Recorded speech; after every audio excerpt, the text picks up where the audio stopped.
Perfeito. Então, bom dia a todos, obrigado. Vou compartilhar minha tela aqui. Hum,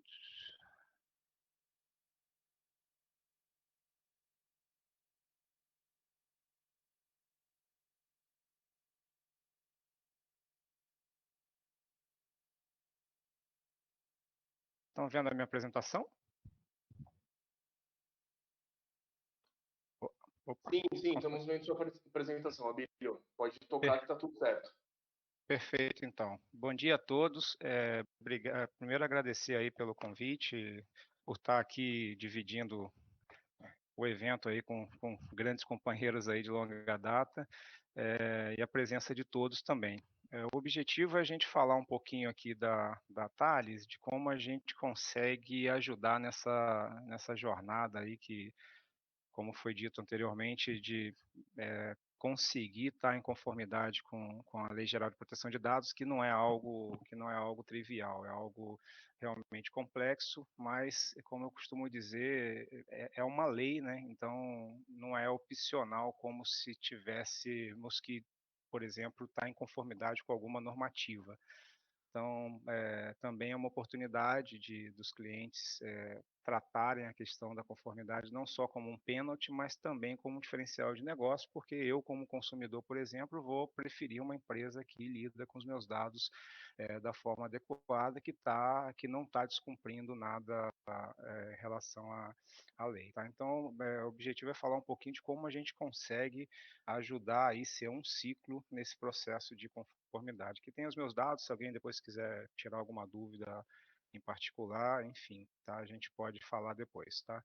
Falando rapidamente da Thales, né? Para quem não conhece, normalmente quando eu começo a falar da Thales, no primeiro momento pouca gente conhece, e aí no meio da apresentação até esquecem que eu sou o Abílio e me chamam de Thales, já estou já tô acostumado. Mas a Thales é uma empresa líder em diversos segmentos, né? Ela faturou 22 bilhões de euros, tem 80 mil funcionários no mundo, está presente, a gente estejam seguros, a gente vai falar um pouquinho, e também em segurança digital. Aqui no Brasil a gente tem aproximadamente 70, 80% do controle do espaço aéreo, ele é feito utilizando soluções de radares da Thales.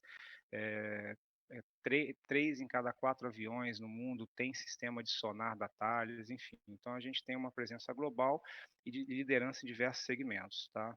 Falando da parte de proteção de dados, que a gente também tem liderança mundial, a gente está aí há mais de 40 anos trabalhando com proteção de dados baseado em criptografia, gestão de chave. A gente vai falar um pouquinho, eu costumo dizer que é para esquecer um pouco a criptografia e esse processo complexo que às vezes gera algum receio e focar na proteção de dados, porque basicamente o que a solução da Thales faz é garantir a proteção efetiva do dado, eu vou explicar um pouco mais, e essa questão da criptografia, da gestão da chave, ela acaba virando um processo para o dia a dia, o mais transparente possível. Então, 80% das transações com cartão de crédito elas são protegidas pelas soluções da Thales.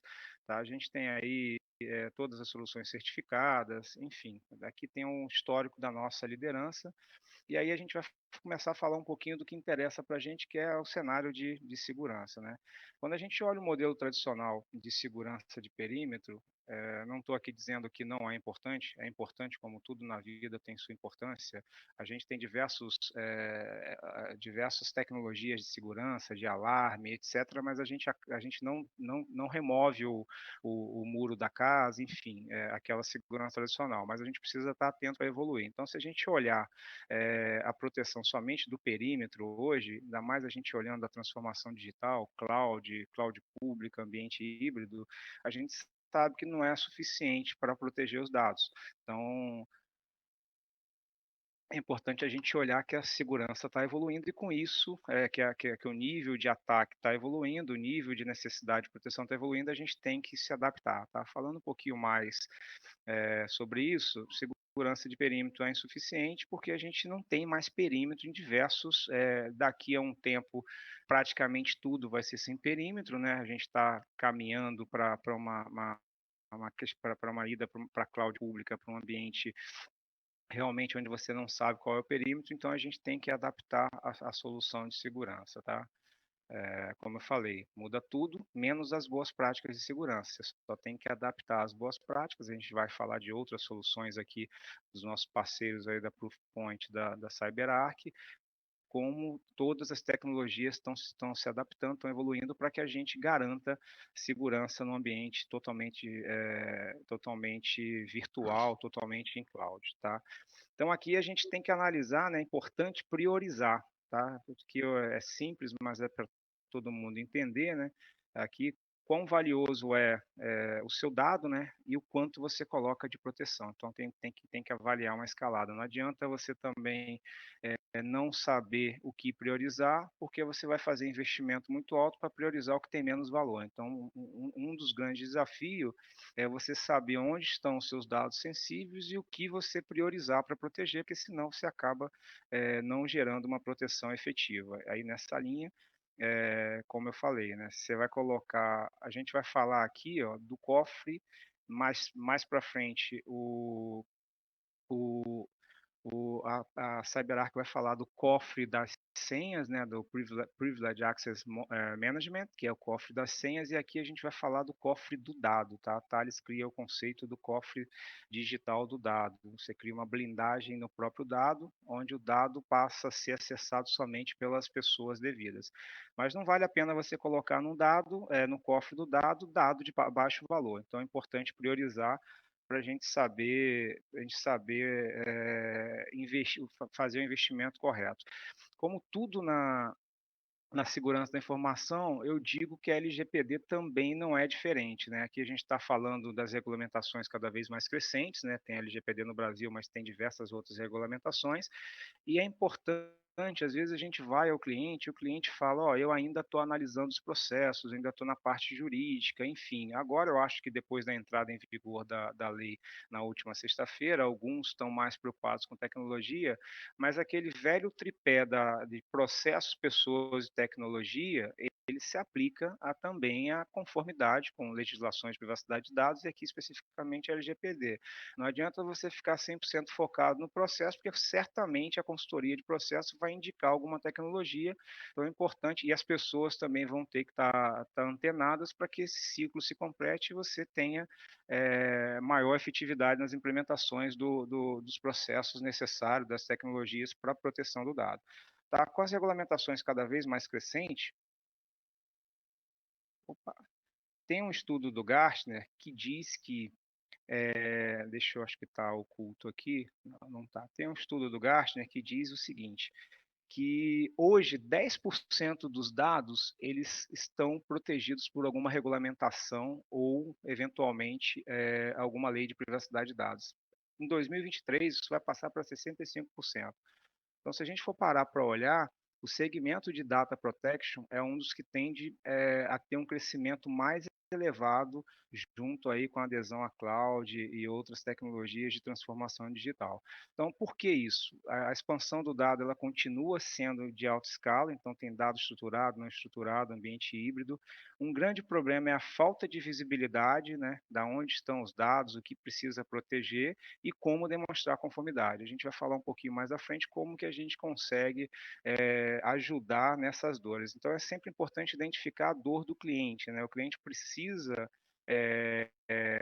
aderir à expansão, ao compartilhamento mais fácil dos dados. A gente viu aí a questão da pandemia, muitas empresas tiveram que se adaptar a trabalhar remotamente de forma abrupta, e isso acaba gerando ainda mais falta de visibilidade do que se o acesso tivesse mais focado interno e com isso mais dificuldade de demonstrar conformidade. Então as principais dores que a gente identifica hoje dos clientes são essas: como que eu continuo a escalada de acesso ao dado em qualquer local, sem perder visibilidade, conseguindo demonstrar conformidade. É aqui que a gente vai atacar e a gente vai acabar demonstrando como a gente ajuda a endereçar as questões de Lei Geral de Proteção de Dados e outras regulamentações de privacidade de dados.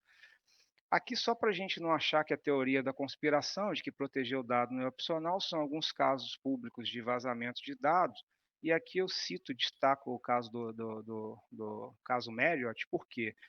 Junto com o vazamento dos dados pessoais, vazaram dados de cartão de crédito também. Quem tiver acesso ao documento de vazamento, vai ver que lá também teve vazamento dos dados dos cartões de crédito, só que como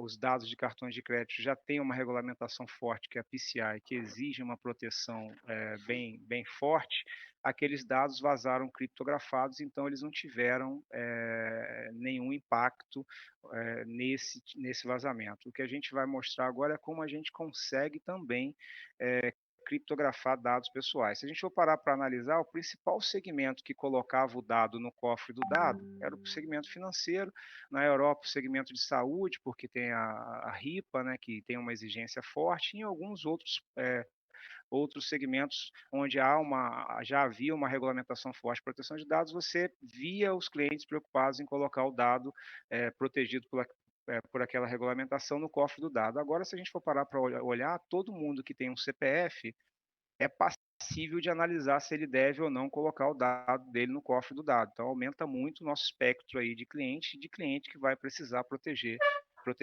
o dado.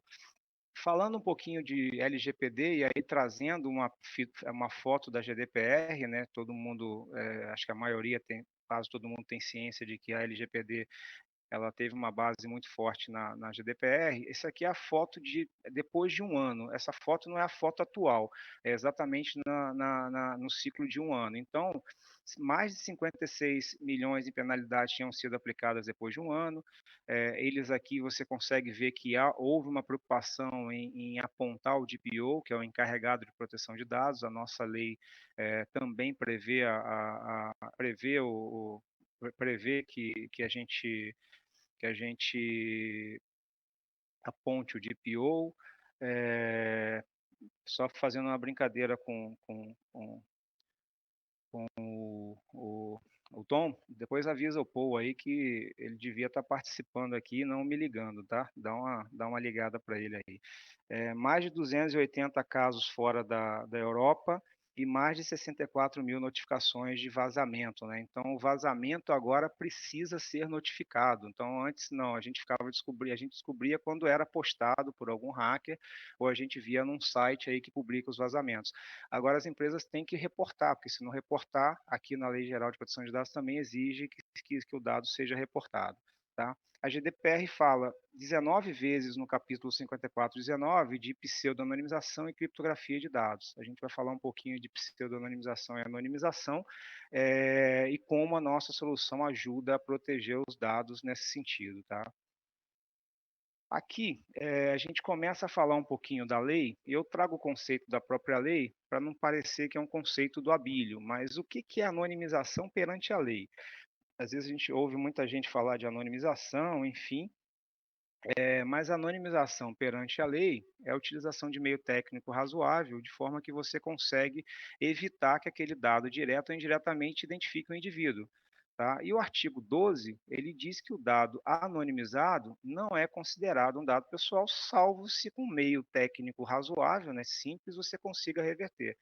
Tá? Então, uma forma de você reduzir escopo que você tem necessidade de estar em conformidade e evitar impacto em caso de vazamento é anonimizar os dados ou pseudo-anonimizar o máximo que você puder, tá? Então, qual a principal diferença entre anonimização e pseudo-anonimização? Tá? Anonimizar o dado, eu diria que você só vai conseguir anonimizar o dado quando ele entrar no período do direito ao esquecimento, que eu vou falar no próximo slide, porque a anonimização, no seu conceito amplo, você não pode reverter aquele dado utilizando meios técnicos razoáveis. Então, no direito ao esquecimento ou no término do tratamento do dado, eu tenho assistido algumas palestras de advogados que acabam não tendo um conhecimento tecnológico tão aprimorado, eles dizem que no término do tratamento ou na questão do direito ao esquecimento, você teria que apagar o dado.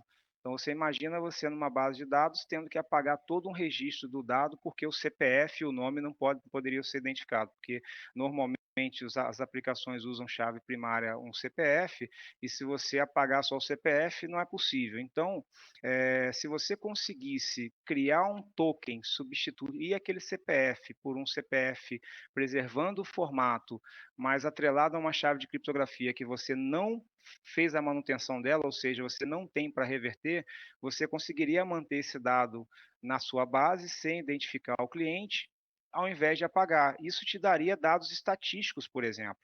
Você não precisa identificar o usuário para saber quanto que você vendeu ano a ano, qual foi o seu principal produto, qual a principal região. Então, a anonimização, ela entraria muito fortemente para evitar ter que apagar os dados na questão do direito ao esquecimento. Na maior parte dos casos, vai entrar a pseudo-anonimização. O que, que é basicamente a pseudo-anonimização? Para a gente ter o negócio funcionando, para o nosso cliente final ter o negócio funcionando, ele vai ter que ter acesso ao dado. Não dá para você fazer uma venda de um produto se você não identificar o cliente. Mas você poderia garantir, por exemplo, que aqueles atores que hoje acessam o dado porque são power users, são administradores, por exemplo, esse é um caso de uso, que eles tivessem o dado protegido, que eles não tivessem acesso ao conteúdo do dado, e não pudessem reverter aquele dado, e isso seria pseudonimização, porque um público não acessa o dado em texto claro e o público de negócio que precisa acessa o dado em texto claro. Só que se houver um vazamento através de exploração, por exemplo, de uma credencial privilegiada, aquele dado vai vazar anonimizado e o impacto foi reduzido. Então, na maior parte dos casos, a gente vai usar a pseudonimização. Tá? E aqui eu faço vem sempre a questão, criptografia, mascaramento, tokenização, significa anonimização ou pseudonimização? Eu respondo, não. Ela pode sim representar uma anonimização ou uma pseudonimização se você proteger a chave de criptografia da forma correta. Por quê? A chave de criptografia é que permite reverter o dado. Então, se você ativa, por exemplo, uma criptografia nativa de um banco de dados A, B ou C, e o próprio administrador tem acesso à chave porque está no sistema operacional e reverte o dado, você não anonimizou nem pseudo-anonimizou aquele dado, porque o dado, com esforço razoável, vai ser revertido por aquele administrador. Ao passo que se você protege a chave de criptografia, que é o que a gente vai falar um pouco, segrega essa chave de criptografia daquele administrador, você sim utilizou a criptografia ou mascaramento como uma forma de anonimizar ou pseudonimizar, porque a parte do dado que falta para ele ser o dado original não está de posse de quem você deveria proteger o dado. Tá? Então, esse é um ponto bem importante da gente e que é um diferencial da solução da Thales. Mas criptografia, solução A, B, C e faz, mas protege da forma adequada a chave de criptografia? Se não protege, não anonimiza nem pseudonimiza. E como eu falei, a seção 4 fala do término do tratamento dos dados, e ela diz aqui que você anonimizar o dado, ao invés de você ter que deletar os dados pessoais, já está aqui no artigo 16, você pode manter o dado para uso exclusivo do controlador. Tá? Então, muito cliente está achando que precisa deletar o dado, quando na verdade a gente consegue mostrar tecnicamente. Eu não vou entrar em todos os detalhes técnicos, aqui eu estou procurando falar mais dos casos de uso, e aí depois a gente vai fazendo as sessões técnicas para mostrar como que a gente faz esse negócio acontecer. Tá? Qual é o grande diferencial da Thales? Quando a gente fala em proteger dado, a gente fala em banco de dados, a gente fala em criptografia, tokenização, a gente fala em file server, a gente fala em ambiente de cloud, software as a service, plataformas as a service, enfim, a gente tem uma infinidade de necessidades de ambientes diferentes de proteger o dado. Imagina você gerenciando de forma isolada cada ambiente desse. Você acaba tornando inviável e você não consegue garantir a segurança dos dados. Tá? Então, a Thales tem uma solução completa para a proteção do dado, baseada em criptografia, gestão de chave, tokenização e mascaramento. Aqui está todo o portfólio, né? A gente tem desde os HSMs, que são os cofres. Alô? Tem alguém falando? Que tem os cofres digitais dos dados, até uma plataforma de proteção de dados que a gente vai falar aqui um pouquinho mais, que é a plataforma Data Protection, que tem diversos módulos, que tem dentro dela também uma plataforma de discovery. Tá? E aqui a proteção do dado em trânsito. A gente não está aqui querendo competir com os firewalls, os next generations, que acabam gerando link ponto a ponto criptografado. Mas se você precisa de performance, se você precisa não gerar latência ou latência mínima, essa solução nossa para criptografia de link ponto a ponto, você coloca um equipamento físico ou virtual numa ponta, ele vai atuar ali de forma transparente, vai criptografar uma fibra ótica, enfim, sem gerar latência ou outro tipo de problema no dado.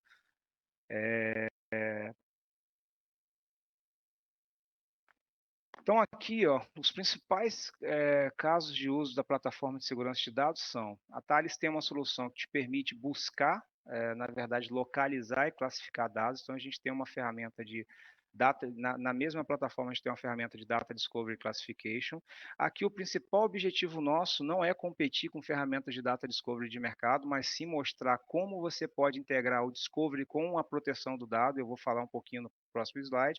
E aí você descobre, prioriza, então você vai garantir a segurança da sua base de dados, vai garantir a segurança do seu dado na nuvem, no seu Big Data, enfim, vai fazer o gerenciamento de chave multi-cloud. Então a gente tem aqui uma infinidade de soluções que você pode implementar para garantir que o dado que você descobriu e classificou como sendo dado sensível é o dado certo para proteger. Eu aqui faço uma parte que eu escuto muitos clientes, e aqui eu não estou criticando, eu só estou colocando o ponto de vista que a gente tem que levar para o cliente para mostrar para ele, ou tentar pelo menos mostrar uma outra visão. Tem muito cliente que às vezes se preocupa primeiro com fazer o discovery e classificação dos dados, para depois implementar uma estratégia efetiva de proteção de dados. E aqui, quando eu digo uma estratégia efetiva, por quê? Quando a gente fala de proteção de dados, de certa forma o cliente vai dizer: não, mas eu já protejo o dado, né? Meu file serve, eu tenho controle de acesso, o meu banco de dados só o DBA acessa, enfim.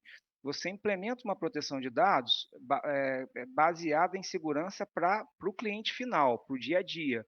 Mas os usuários privilegiados, eles acessam o conteúdo do dado quando eles deveriam apenas gerenciar essa infraestrutura. O seu provedor de cloud, o seu provedor de serviço também, o provedor de serviço do cliente também acessa o conteúdo do dado quando ele deveria gerenciar apenas. A nossa solução aqui, ela vem abstrair quem gerencia o dado de quem gerencia os ambientes. Esse é o grande diferencial nosso, é atribuir uma proteção de dados realmente eficaz, onde o power use, o usuário privilegiado, não vai conseguir bypassar aquela permissão, fazer um bypass naquela permissão que foi concedida através da plataforma. Isso é importante a gente frisar quando estiver na frente do cliente, porque a tendência é que ele associe ao controle de acesso que ele já faz, que a gente sabe que ele é eficaz até chegar no nível de administração, enfim, no nível privilegiado. Então aqui eu mostro um resumo do que é a nossa solução, tá? Então a gente tem ao centro aqui uma console única de gerenciamento, que a gente chama de que é a manager, né, que vai unificar, e aí você tem diversos módulos que vão atender os casos de uso que estão atrelados aqui. Então, gerenciamento centralizado, proteção da chave centralizada, solução certificada, FIPS, Common Criteria, são as principais certificações de criptografia e proteção de dados. Então, a criptografia, a gestão da chave, na ponta, para o usuário final, ela acaba sendo transparente, porque ela é feita toda aqui na Manager, para que quem deveria ter acesso ao dado veja de forma transparente e quem não deveria não veja o dado.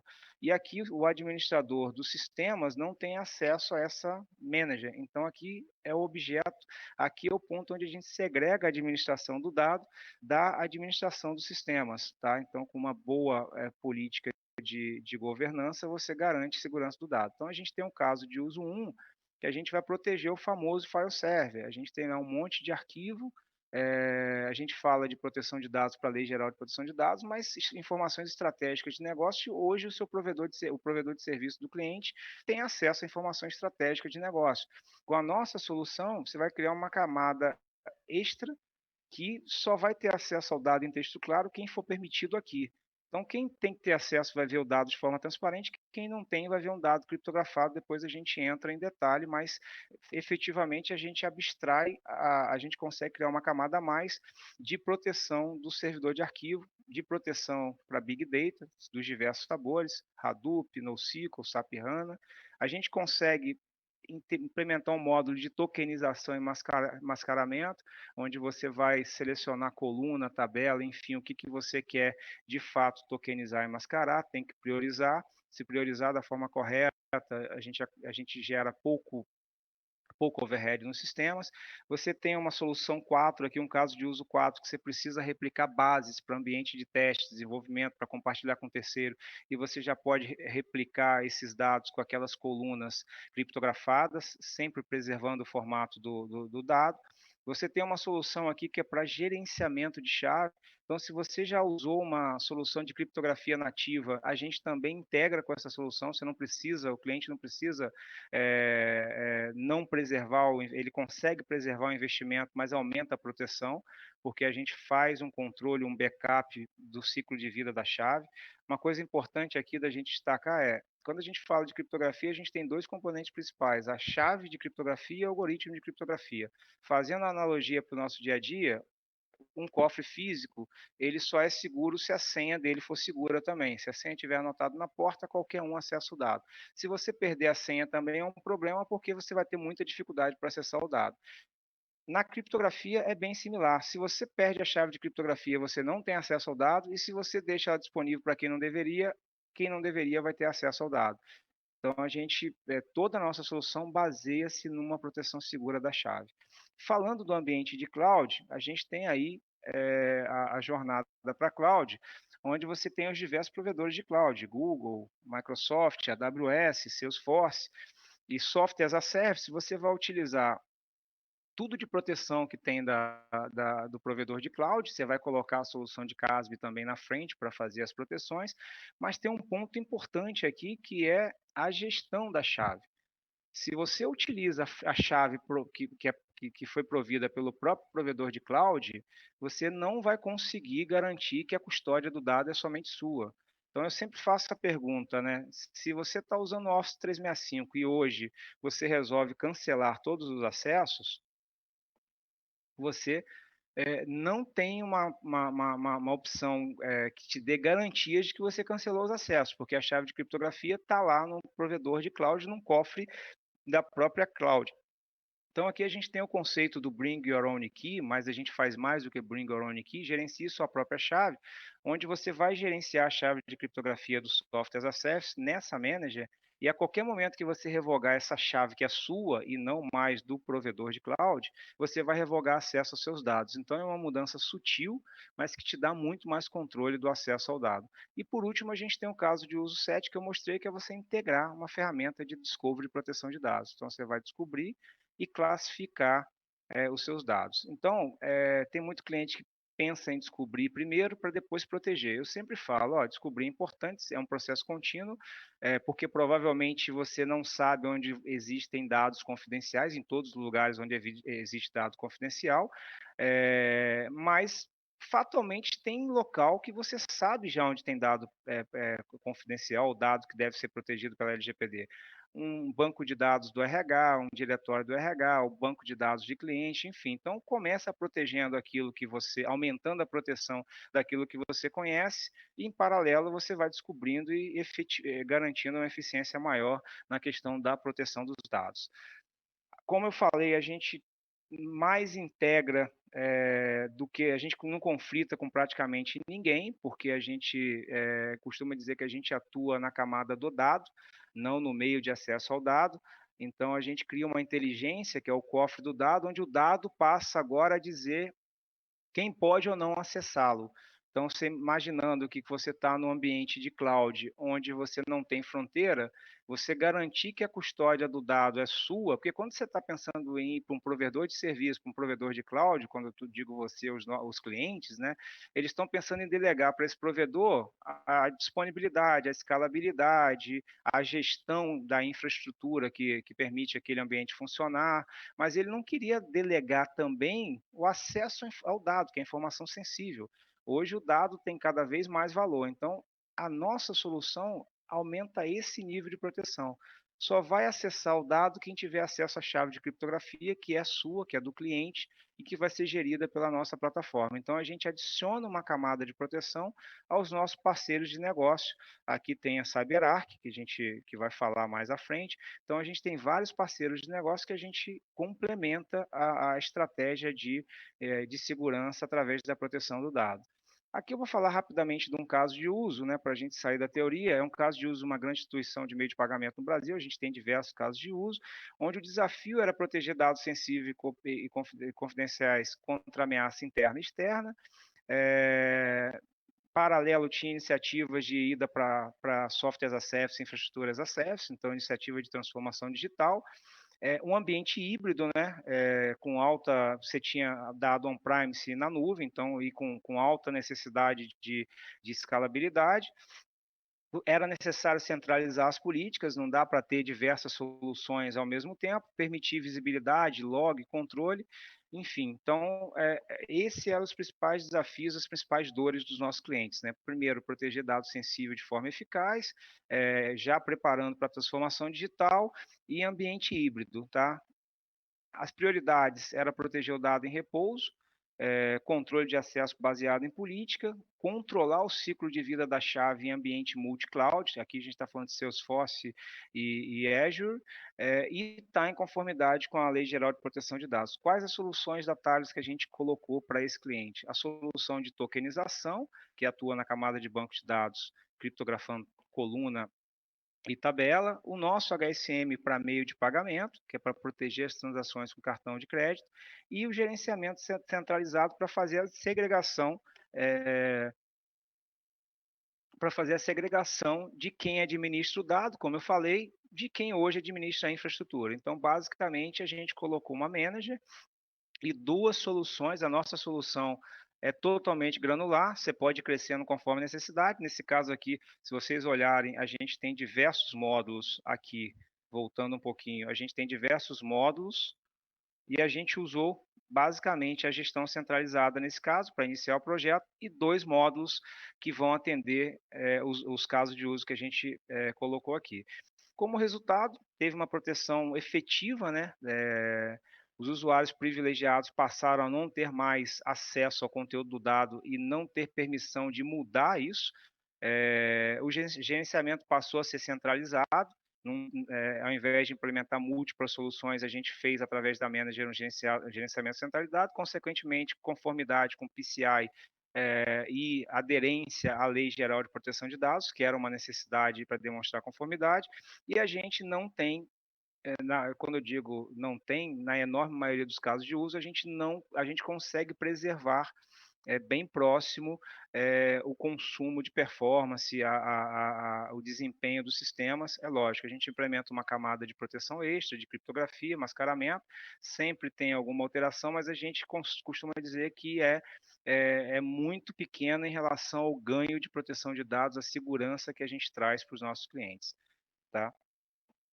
Então, aqui, fazendo um resumo, né, a gente terminou, a gente basicamente cria o conceito do cofre do dado, tá? A gente vai blindar aquele dado e a gente vai atuar em parceria com as demais soluções de proteção de dados. O objetivo aqui não é concorrer com as soluções existentes hoje.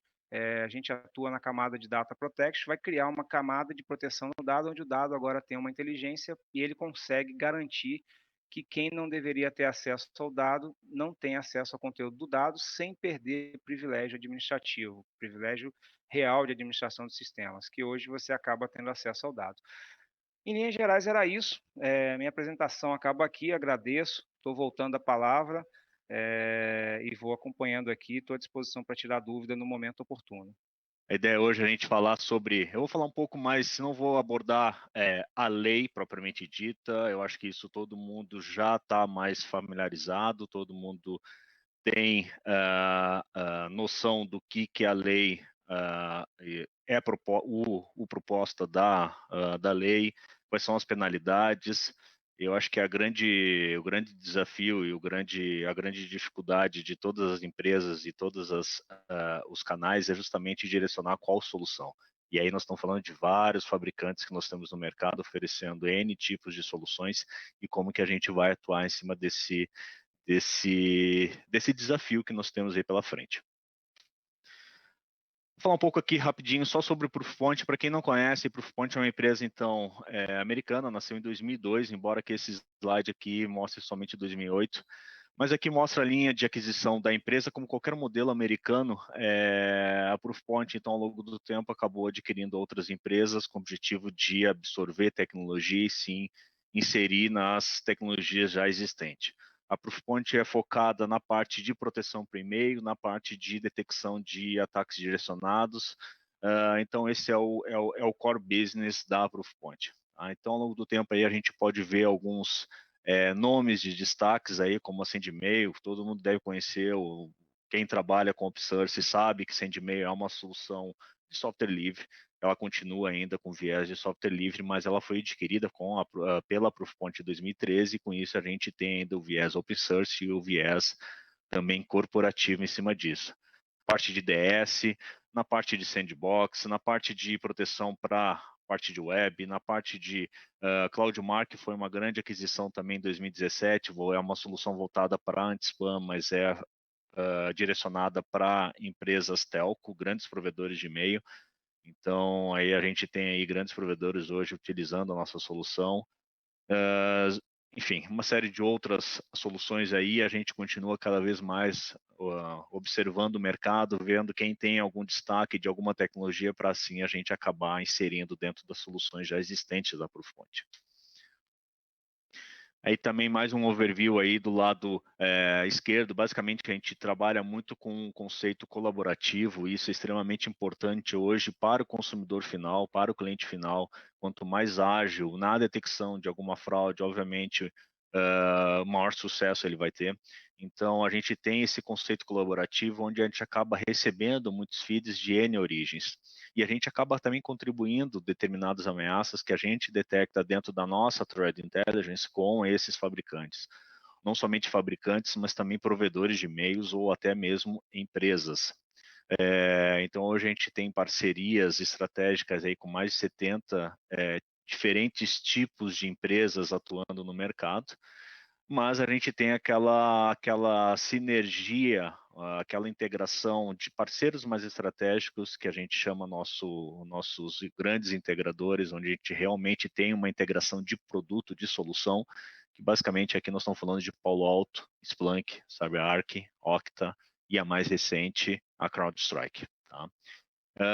Que tipo de integrações a gente tem? Caso o cliente possua qualquer uma de algumas dessas soluções aqui, a gente consegue fazer a integração, fazendo com que as soluções, tanto para o Proofpoint como a solução desses parceiros estratégicos, se conversam entre eles para que troquem informações da base do cliente para assim conseguir ter uma agilidade na detecção, na mitigação de qualquer tipo de incidente.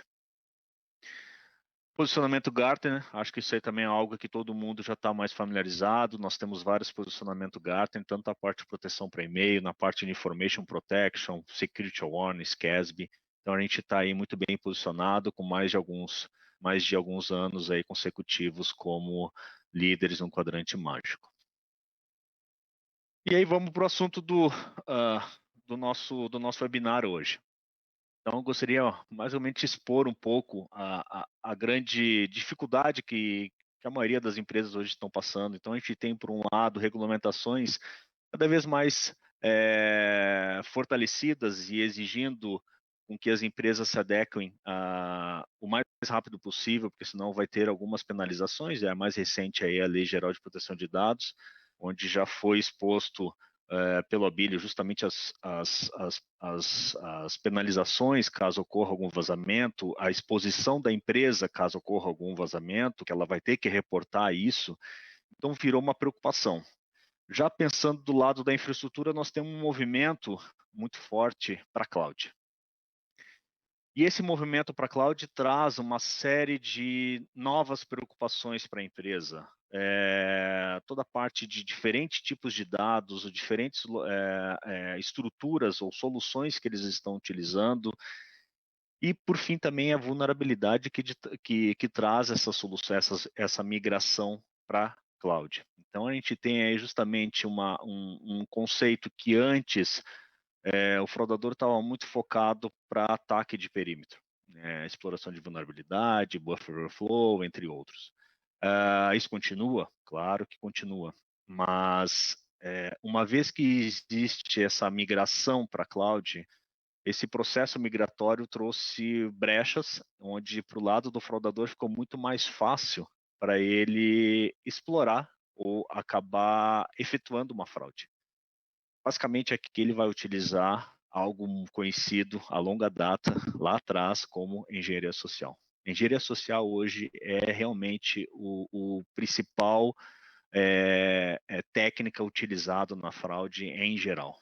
Tá? Não somente a engenharia social, mas também nós temos a falha humana por detrás disso. Então, pessoas hoje acabam falhando, e sempre foi esse um grande problema, onde o fraudador vai utilizar exatamente esse artifício para se filtrar dentro do ambiente do cliente. E, obviamente, nós temos aí a grande preocupação do momento, são as regulamentações que precisam ser bem ajustadas nesse universo por completo. Então, desafios, não somente nosso colaborador interno, nós temos também terceiros. Quantas empresas têm uma quantidade de funcionários que não são contratados, não são CLTs, são contractors, são PJs. Nós temos aí toda a parte de dispositivos hoje, pessoal trabalhando de casa com esse conceito, com essa pandemia, as empresas tiveram que se moldar a essa nova tendência, os colaborador trabalhando de casa, o quão protegido esse recurso vai estar acessando o meu ambiente, ou até mesmo o colaborador usa o próprio device dele, o próprio laptop dele para fazer o acesso aos dados corporativos, como que isso é feito, como que eu vou garantir, a questão das redes seguras. Então, VPN, muitas vezes as empresas acabaram correndo atrás para aumentar a sua demanda de concentradores de VPN, para aí sim eles conseguirem ter acesso. Mas e se o dado estiver em cloud? Vou ter que fechar VPN para depois sair para a nuvem. Não existe outras alternativas para, de repente, eu delegar acessos seguros ao usuário a uma determinada aplicação que já esteja em cloud, ao invés de fechar uma VPN. Então, existem várias outras formas ou preocupações que nós temos que pensar. Por outro lado, nós temos as nossas metas. Obviamente, ter uma proteção mais avançada contra ataques direcionados, uma vez que isso vai ser uma grande tendência. A segurança propriamente dita com os dados, como que eles estão sendo armazenados, como que eles estão sendo manipulados e como eles vão ser transmitidos, se tiver que ser transmitido para uma outra empresa parceira, questão de compliance e governança. E aí um dado bem interessante que é em relação à parte da fraude em si.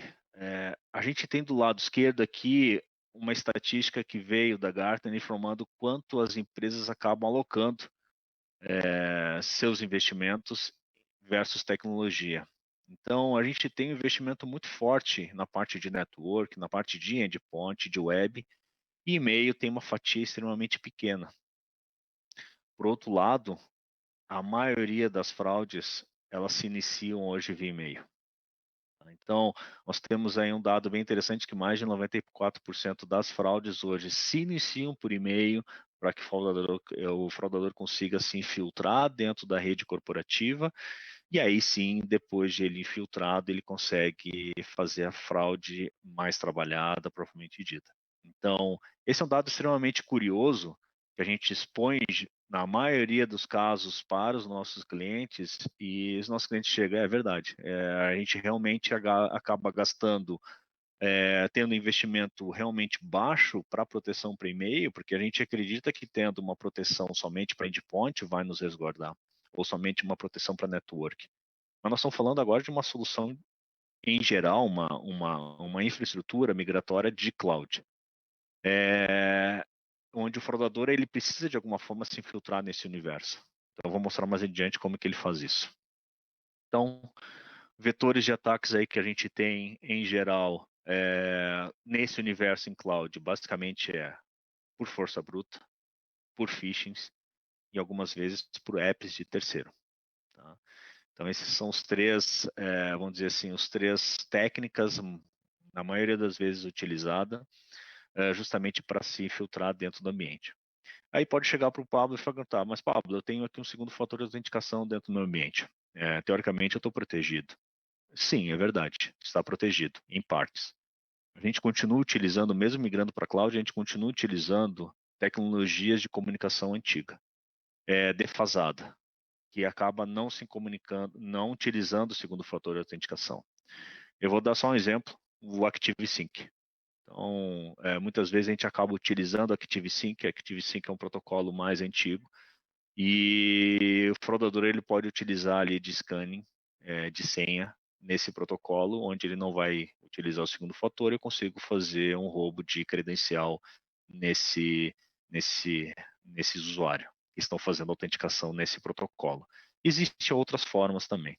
Então, a gente não pode pensar que temos a tecnologia e estamos 100% protegidos. A gente sempre tem alguma forma de burlar isso. O importante é a gente se resguardar de todas as técnicas e todas as soluções possíveis e imagináveis para a gente conseguir nos proteger e nos blindar e chegar num nível realmente alto para que a gente consiga entender se estamos protegidos ou não. E aí falando um pouco sobre um comportamento em geral, que a gente tem visto em geral na parte de fraudes como um todo. Então basicamente se divide em 4 etapas. O processo da fraude que é executado hoje em dia, na maioria das vezes. Então, primeiro, é basicamente um reconhecimento, não somente reconhecimento de phishing, de roubo, mas também eu posso fazer, existe até uma etapa prévia ao item 1, que é justamente entender quem são as pessoas da corporação, buscando informações no LinkedIn, no Facebook, em redes sociais. Hoje as pessoas acabam se expondo demais e o fraudador ele vai utilizar esses dados para justamente conseguir mapear quem são as pessoas com quem ele vai iniciar a fraude. Uma vez identificadas essas pessoas, ele vai rodar um phishing ou fazer um ataque de brute force ou outros, tá? Na maioria das vezes é via phishing. Phishing muito simples. Eu faço um e-mail. Esse e-mail eu me passo por um diretor da companhia, onde eu envio para 10 usuários. Eu não vou passar para toda a corporação. Eu envio para 10 usuários com título urgente. Preciso que façam a atualização das informações desse documento.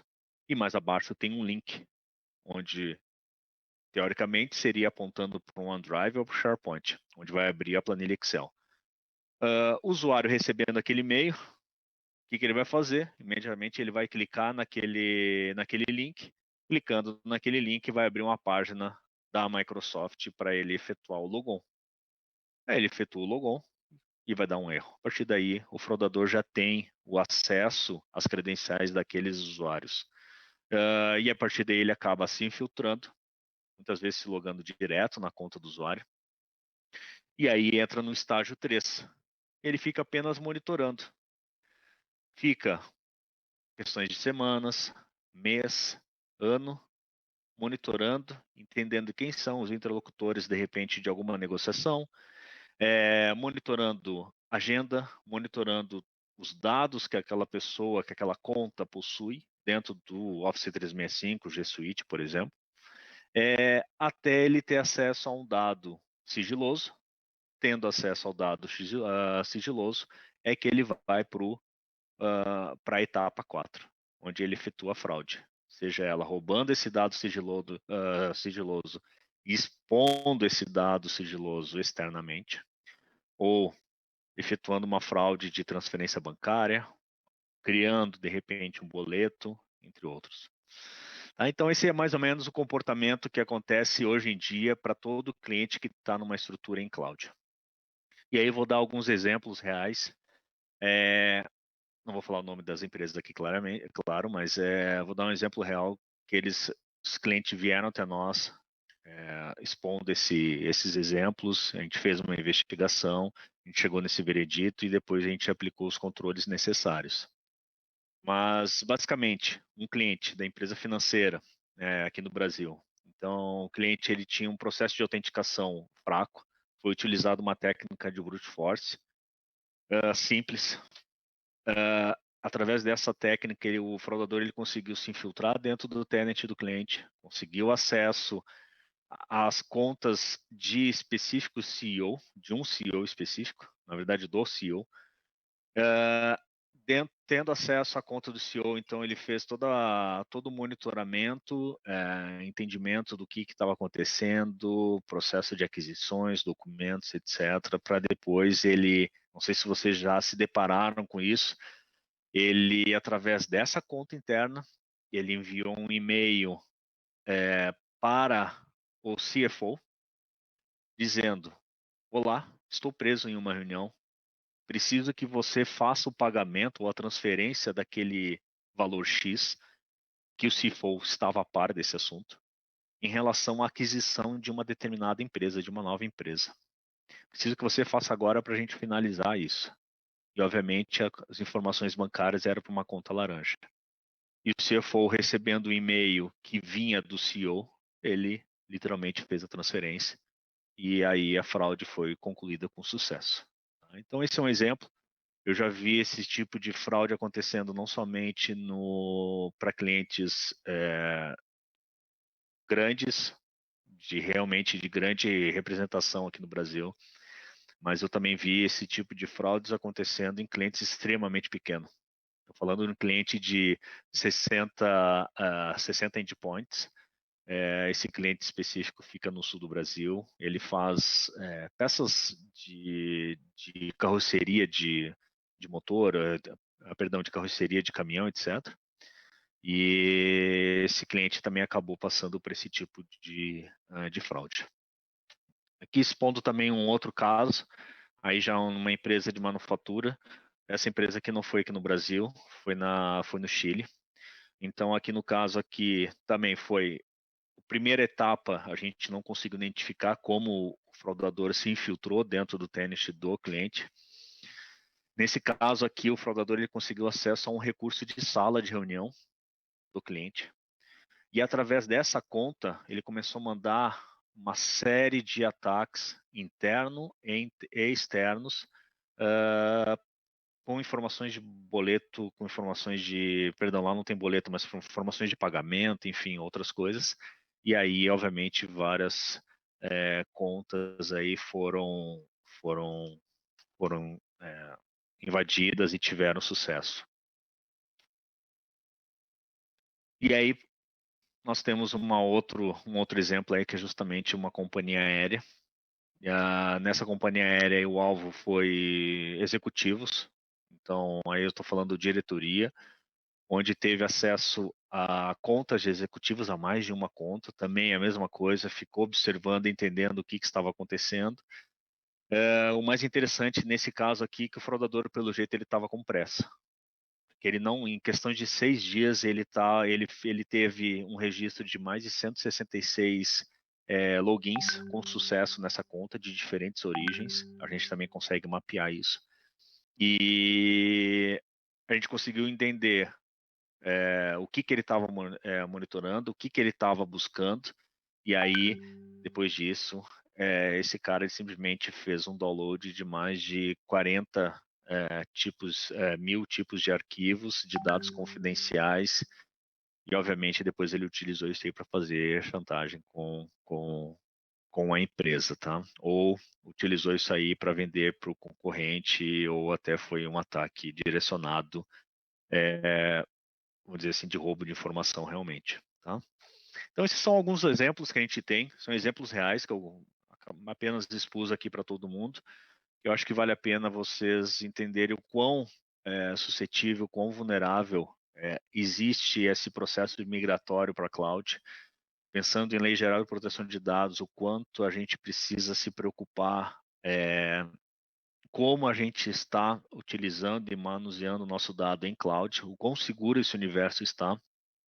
Eu vou dar um outro exemplo também muito interessante, não sei se você sabe, mas estrutura Amazon, estrutura Google Drive, estrutura OneDrive, SharePoint, dessas aí, Microsoft é a que é mais utilizada para armazenar arquivos fraudulentos, arquivos maliciosos, sendo utilizados por phishings relacionados a trojan bancários, relacionados à proliferação de ransomware, entre outros. E muitas vezes elas são armazenadas na estrutura do cliente e o cliente nem tem visibilidade disso. Então imagina, eu como fraudador estou utilizando uma estrutura corporativa de um cliente, para mim não me interessa qual é o tamanho dele, que está no OneDrive ou SharePoint, só que eu estou fazendo apontamento da minha proliferação do meu malware para um phishing bancário, por exemplo. Tá? Então isso é muito comum, por isso que a gente muitas vezes bate na tecla de que uma vez migrado para a cloud, existe uma nuvem preta, escura, que a gente não sabe como que está sendo utilizado ali. Foge dos controles. Então é muito importante ter um controle absoluto, ter um controle melhorado nesse universo para sim a gente se proteger desse tipo de exposição. E aí como a Proofpoint aí pode ajudar nesse universo? Tá? Então basicamente a gente começa aí com a nossa solução de e-mail protection. E-mail Protection é a nossa solução, tanto que pode trabalhar tanto cloud como on-premise, e ela vai atuar justamente na primeira camada da infiltração da fraude. Tá? Então, ali onde ele está fazendo a etapa número 1, onde ele tenta fazer o primeiro phishing para se infiltrar dentro do tenant do cliente, a gente vai bloquear tanto na camada de e-mail Protection, como na camada da sandbox. Então, é a segunda camada aqui que eu ia falar, que é o Target Attack Protection, que é a nossa camada de sandbox, que a gente vai conseguir justamente detectar aquelas fraudes que são direcionadas, que onde o artefato, onde o arquivo utilizado na fraude, ele é um arquivo totalmente desconhecido por qualquer fabricante de anti-malware, ou a URL utilizada nessa fraude também é desconhecida, está apontando para uma página extremamente nova. A nossa sandbox, então, ela executa esses praticamente em formato inline, a gente executa esses artefatos ou esse controle de web num ambiente totalmente apartado da Proofpoint, máquinas virtuais, máquinas físicas, diferentes sistemas operacionais, Linux, Mac, Windows 10, Windows 7, entre outros, para justamente a gente entender o comportamento desses artefatos. Chegando ao veredito de que esse comportamento é malicioso, a gente acaba bloqueando. E aí a gente tem todo um portal que eu vou mostrar mais adiante com estatísticas, com visualização de quem são as pessoas mais atacadas. Isso também é outro ponto interessante. Muitas vezes as organizações acabam focando muito nas pessoas VIPs, nos diretores, nos CEOs, se levam. Só que para o fraudador, ele não vai começar a fraude por um diretor, por uma pessoa vamos dizer assim, do nível executivo. Porque essa pessoa, teoricamente, ela é mais instruída, existe maiores controles em cima dessa conta. Eu vou começar pela pessoa mais fraca, pelo elo mais fraco da corporação. E aí, pensando no elo mais fraco da corporação, pode ser uma conta de recurso, pode ser uma conta de estagiário, por que não? Pode ser uma conta do funcionário, de repente, que fica na portaria, que eu preciso, por regulamentação, criar uma conta de e-mail. Então, é através dessas pessoas que eu acabo, que o fraudador acaba entrando, e aí dali ele acaba elevando direitos, realizando ataques internos para ter acesso a outras contas. Tá? Então, só dando um exemplo, é exatamente aí que entra a parte da sandbox. E-mail Fraud Defense. E-mail Fraud Defense, hoje, a gente está focando muito comunicação via e-mail. É o principal meio de comunicação tanto para negócio, como também para a fraude. Então, a gente tem que pensar os dois lados. A gente sabe que hoje o e-mail marketing, e-mail transacional, hoje é uma vertente extremamente utilizada. E, por outro lado, por outro ponto de vista, existe a fraude. O fraudador vai ver que existe essa comunicação utilizada em larga escala, e ele também vai usufruir desse benefício para efetuar a fraude. Então, é extremamente importante as organizações hoje pensarem como elas vão se defender dessas tradicionais fraudes que acontecem externamente e que em nenhum momento passa pela instituição. Eu vou dar um exemplo aqui. Phishing bancário. todo mundo aqui, eu tenho certeza que todo mundo já recebeu um phishing bancário em sua mailbox corporativa ou até mesmo pessoal, para troca de token ou coisa do gênero. São esses phishings de que a gente está falando. Como que a corporação vai bloquear esses phishings para que o cliente final ele acredite mais na marca, ou seja, a reputação daquela marca aumente. E, por outro lado, o que eu vou fazer para que mensagens legítimas tenham um maior engajamento com o meu usuário final?